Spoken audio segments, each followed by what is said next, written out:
Agastya's sacred journey to Kedarnath. 4-year-old Agastya clung tightly to his mother's shawl as the chill of the Himalayan air brushed against his soft cheeks. The towering peaks of the Garhwal range stood like sentinels, guarding the sacred land of Lord Shiva. Agastya's parents had dreamt of this pilgrimage for years, but they never imagined making the arduous journey with their little son. Yet, here they were, at Garakund, ready to begin their ascent to Kedarnath. The 16-kilometer trek was daunting, especially with a child. After much deliberation, they decided that Patents would take ponies, while Agastya would be carried by a porter. The porter, a kind-hearted man named Raghav, hoisted Agastya onto his back with expert care, ensuring the boy was snug in the warm blanket wrapped around him. As Raghav took a different, less crowded trail meant for porters and their passengers, Agastya's eyes widened with wonder. Unlike the broader, more trodden pony path his parents took, this route was narrower and wound through dense forests, cascading waterfalls, and steep cliffs. Agastya's tiny fingers clutched Raghav's shoulders as he marveled at the beauty surrounding him. "Look, uncle! Water falling from the sky," he exclaimed, pointing at a waterfall that shimmered like a silver ribbon against the emerald backdrop of the hills. Raghav chuckled. "That's a waterfall, little one. The mountains are full of them." The rhythmic swaying of the dokoa-woven bamboo basket in which Agastya was carried lulled him into a trance. He listened to the distant ringing of temple bells, the occasional chant of pilgrims, and the chirping of birds unseen in the thick foliage. The challenges of the journey. Though Agastya was fascinated, the journey was not without its difficulties. The path was slippery due to the morning drizzle, and Raghav had to be extra cautious with his steps. At one point, a group of mules hurried past, their heavy hooves dislodging loose stones. Agastya flinched as Raghav quickly moved to the side, shielding the boy with his arms. Meanwhile, on the main route, Agastya's parents were having their own struggles. The pony ride was far from comfortable, with the animals slipping on rocky patches and the steep incline making the journey grueling. Though they trusted Raghav, a mother's heart is never at ease when away from her child. "I hope Agastya is safe," Agastya's mother whispered to Agastya's father, who nodded reassuringly. Further along the route, Agastya met other travelers. A group of monks, clad in saffron robes, stopped to bless the little boy.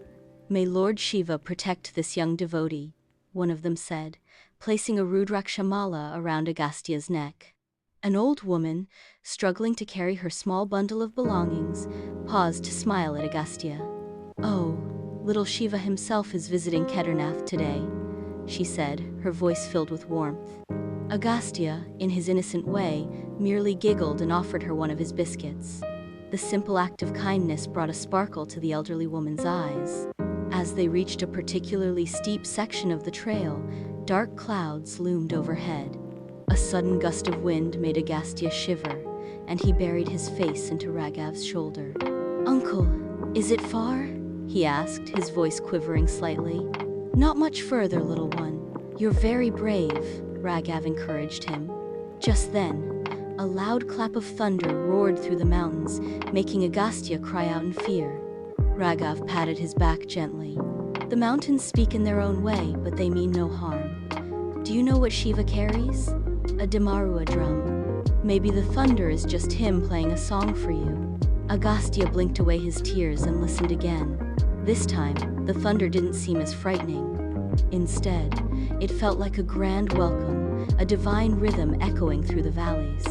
After what felt like an eternity, the magnificent Kedarnath temple came into view.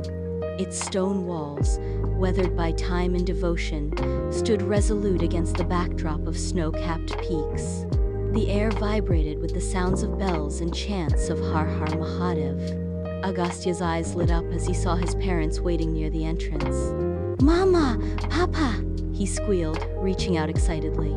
Mother rushed to embrace him, her eyes misty with relief. "My brave boy, how was your journey?" she asked, kissing his forehead. "Shiva played his drum for me, Mama," Agastya declared proudly, making everyone around chuckle. The family, now reunited, stepped into the temple together.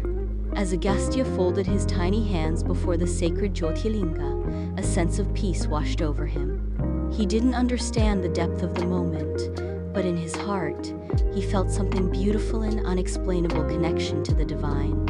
As they descended the next day, Agastya, now comfortable in Raghav's company, waved at every pilgrim he passed. He had braved the mountains, made new friends, and learned that even in fear, there is beauty. Most of all, he had discovered a love for adventure and faith, two things that would guide him in life. And somewhere in the vast expanse of the Himalayas, Lord Shiva smiled upon his young devotee's journey, a tale that would be told for years to come.